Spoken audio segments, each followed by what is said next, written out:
A way of framing Neville's work to make it not just more fun, but to actually make you apply it, it's all about the framing. If you're trying to imagine something out of anxiety or out of a nervousness, you're most likely not going to do it, or at least continue in doing it for a while. We have to figure out what is Neville's work about. And when you discover that it's really about experimenting with faith, then you should treat everything like an experiment, even if it's a big or a small desire. You should imagine, or should I say, you should experiment with faith. And faith is the assurance of things imagined. And so if you can just treat every single time of your life when it comes to practicing Neville's work as an experiment, then I think it becomes extremely effortless to apply it. And you remove you remove yourself from the equation. So you're no longer becoming stressed about you. So for example, you feel like you want something, but you feel nervous about imagining it. You feel like, well, what if it doesn't happen? Or all these questions come up. But if you just treat it like, well, I'm going to assume I have it and see what happens. I'm going to live my life as if I have the thing I want, as if I am the thing I want, and see what happens. I'm going to change one variable, and it's going to be how I see myself. Or I'm going to change, the other morning I woke up and I just decided to imagine for myself while I was making coffee, just 5 things that I love for myself or for another. And I just did it as an experiment. And I'm experimenting with my faith. I'm going to not necessarily try to believe things. I'm going to try to imagine them and feel the reality of them. When you try to force belief, it doesn't really work. For me, the way I would describe is that I'm experimenting with feeling the reality of things within me. That is what I'm doing. I call it faith. You can call it trust. I'm trusting in these inner realities within me. I'm trusting in the reality of them. And by that, I am experimenting. I'm changing a variable and seeing what happens. And I think that when you do that, you can apply it for a lot longer in your life, and you actually find a lot of peace in it. And it actually becomes fun. It doesn't become so stressful. So you hear some news that you don't want to hear. Treat it like a test and hear the good news as a test, just to see what happens. Let's really feel the reality of the good news and move on with your day. And imagine yourself a bit more confident, having something that you wanted, and see what happens. And now I'll do it for something else. I'll do it for a friend. Imagine them having something. And you just keep treating it like an experiment. The way Neville worded it, he worded it as faith is an experiment that turns into an experience. And that's a perfectly put way of saying it. Now, but what do you mean by faith? Do you mean I just I don't know. You can have faith in all sorts of things. So what do we mean by faith? For me, it's feeling the reality of things imagined. That is faith. That's what I'm practicing. I'm constantly trying to feel that what I have imagined for myself or for another is real.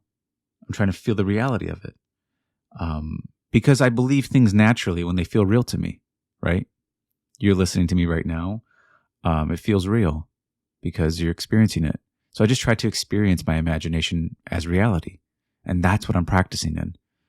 And it doesn't matter what it is, big or small. I just try to feel the reality of it. My goal isn't to figure out if it's big or small, if it's impossible or possible. I'm trying to figure out how to feel the reality of it.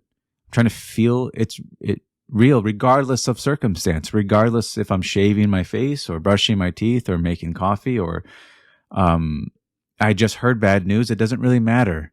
I don't let the external or whatever's happening in the economy or the politics of the day or they're ever changing. I don't try to determine my imagining based off of that. At least not for the time I'm going to imagine something. If I'm going to imagine something, I'm going to make sure it's independent of everything external to me, including my body, including the thoughts I just had 5 minutes ago, including to the news I just heard a minute ago. When I imagine something, all that matters to me is what I'm imagining, and I feel the reality of it. So I let it crowd out all ideas out of my mind, and the only idea that matters to me is this one idea, is the one that I want.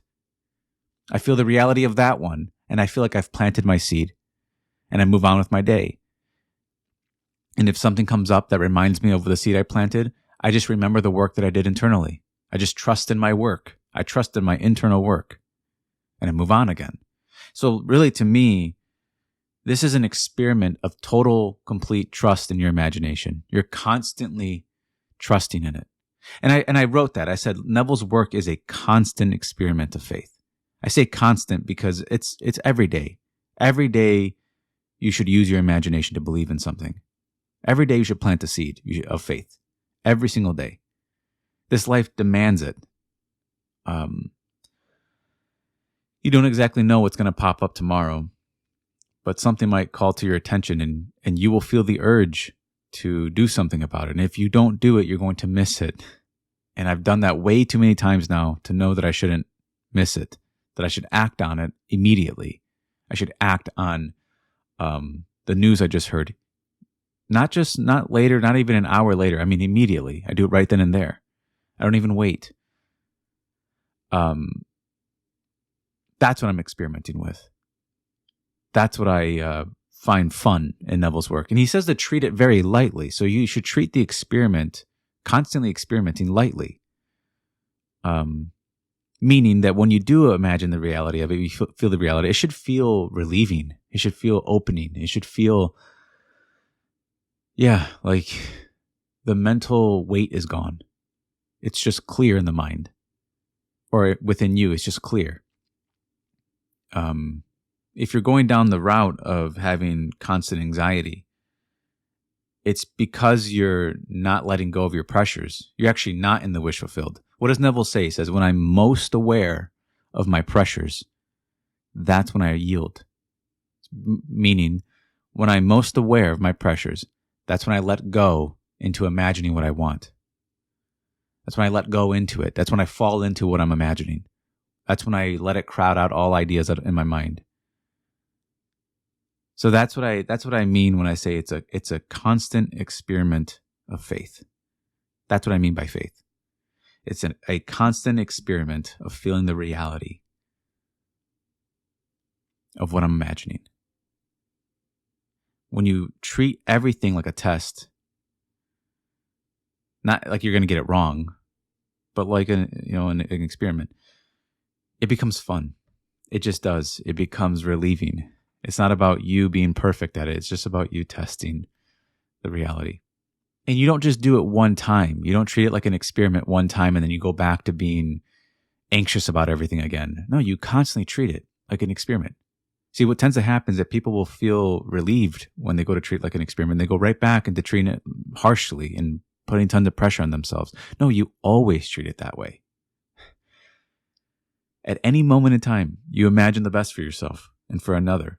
It doesn't have to be dependent on anything. At any moment in time, you can experiment with imagining the best.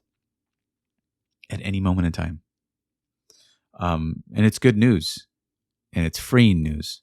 But just don't go back. Once you discover this, try to stay disciplined on this train of thought, because it's very easy to hear some news or to hear something of the day, and then you forget to treat it like an experiment, and you go right back into feeling powerless, feeling like you can't do anything in life. And you don't want to stay there long enough, because then you start to really believe it, and then you start to live like it, and then you don't realize it till a little too late that you're living from a powerless standpoint. Live from an experimental standpoint, and life becomes a lot more interesting. I remember the best times I've had in my life is when I treated things like, I'm going to do this and see what happens. You know, that's what Neville said when he imagined himself when he was in a dream. He said the dream felt real to him, and he went to go explore. But I remember him saying that, I'm going to explore this regardless of the consequences. That always stuck with me. The same thing's true. I'm going to experiment regardless of the consequence. I'm going to imagine the best, regardless if I just heard the opposite. I'm going to imagine it and see what happens. For everything in my life, I'm going to keep treating it like an experiment. So that's what I would say for this one. I hope that was helpful. I remember when I first started doing it that way, it became extremely helpful for me. It removed a lot of my pressures internally. But that's all I have for this one. My books are out. I do live streaming as well. I do one-on-ones. Just go to the description. It's all there. And I go live usually on Fridays. So, which will be tomorrow. But okay. That's all I have for this one. You guys take care.